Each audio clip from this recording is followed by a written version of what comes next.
semuanya, selamat menonton video Indo Paulia hari ini. Tonton video ini sampai habis. Saya Sunardi Mulia. Halo, saya Katamso. Mari hari ini kita membahas tentang ASEAN tidak akan jadi alat kepentingan bagi kekuatan negara adik kuasa di dunia. Presiden Jokowi secara resmi membuka KTT ke-43 ASEAN di Jakarta Convention Center Senayan pada Selasa tanggal 5 September 2023 dan berlangsung hingga 7 September 2023. Acara rangkaian KTT ke-43 ASEAN diikuti KTT antara ASEAN dengan beberapa negara mitra, antara lain Tiongkok, Korea Selatan, Jepang, Amerika Serikat, Kanada, India, dan Australia. Dalam kata sambutannya, Presiden Jokowi mengatakan, kesetaraan ini yang saya lihat sudah menjadi barang langka di dunia. Banyak ketidakadilan dan konflik terjadi akibat tidak adanya kesetaraan. Tapi di ASEAN berbeda. Kesetaraan justru menjadi value utama yang kita hormati dan kita junjung bersama dalam bingkai persatuan dan kebersamaan sehingga kapal besar ASEAN dapat terus melaju. Kita sadar dunia memang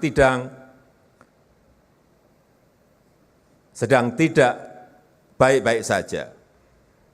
Tantangan masa depan semakin berat dan mengakibatkan perebutan pengaruh oleh kekuatan besar.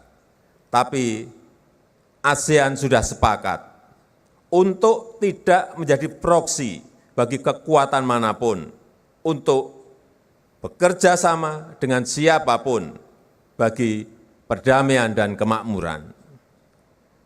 Jangan jadikan kapal kami ASEAN sebagai arena rivalitas yang saling menghancurkan, tapi jadikanlah kapal ASEAN ini sebagai ladang untuk menumbuhkan kerjasama, untuk menciptakan kemakmuran, menciptakan stabilitas, menciptakan perdamaian yang tidak hanya bagi kawasan, tapi juga bagi dunia.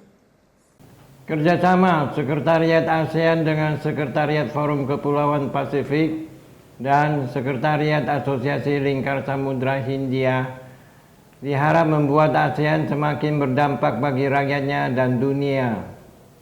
Upacara pembukaan KTT ASEAN ini turut dihadiri pemimpin dan perwakilan negara-negara peserta, yakni Singapura, Thailand, Malaysia, Filipina, Brunei Darussalam, Vietnam, Laos, Myanmar, Kamboja, dan Timor Leste, Kepulauan Cook, dan Bangladesh.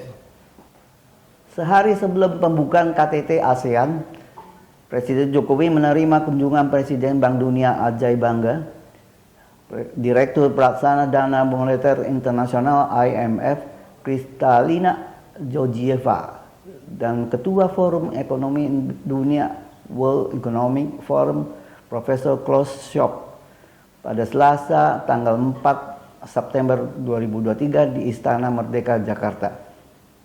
Kepada Ajay Banga, Presiden Jokowi menyatakan Indonesia dan negara berkembang lainnya berharap Bank Dunia bisa mewujudkan sistem keuangan yang lebih adil dan memberi perhatian kepada kepentingan negara berkembang. Indonesia dan negara berkembang lain menaruh harapan besar kepada Bank Dunia untuk wujudkan sistem keuangan global yang lebih adil bagi semua, terutama bagi negara berkembang. Presiden Jokowi juga melakukan pertemuan bilateral dengan pemimpin negara ASEAN, antara lain Perdana Menteri Timor Leste, Perdana Menteri Vietnam, dan Perdana Menteri Kamboja. Perdana Menteri Kanada merupakan satu-satunya pemimpin negara yang diterima Presiden Jokowi di Istana Merdeka pada Selasa, tanggal 5 September 2023. Kehadiran Perdana Menteri Kanada di Indonesia adalah untuk mengikuti serangkaian pertemuan konferensi tingkat tinggi ke-43 ASEAN. Sementara itu, dalam pertemuan para menteri luar negeri ASEAN di Jakarta Senin tanggal 4 September 2023 dengan Forum Kepulauan Pasifik PIF dan Asosiasi Lingkar Samudra Hindia IORA menginginkan kerjasama yang inklusif, tepat tujuan, dan berbasis hak-hak bersama di kawasan Indo-Pasifik.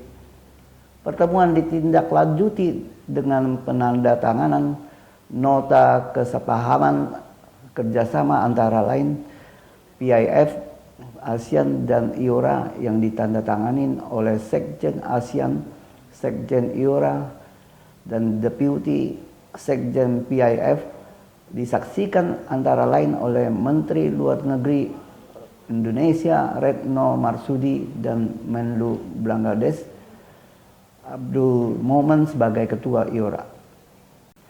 PIF terdiri atas 18 negara. Selama beberapa tahun terakhir, PIF menjadi pusat persaingan geopolitik, terutama antara Amerika Serikat dan China yang merebut pengaruh di kawasan tersebut. Misalnya kerjasama pertahanan militer China dengan Kepulauan Solomon dan kerjasama pertahanan Amerika Serikat dengan Papua New Guinea. Terkait kerjasama ASEAN IORA PIF, Menlu Indonesia Retno Marsudi mengatakan penandatanganan kerjasama dengan PIF dan IORA penting karena ASEAN dan kedua organisasi ini berbagi wilayah perairan. ASEAN, PIF, dan IORA penting untuk menjaga kenetralan Indo-Pasifik.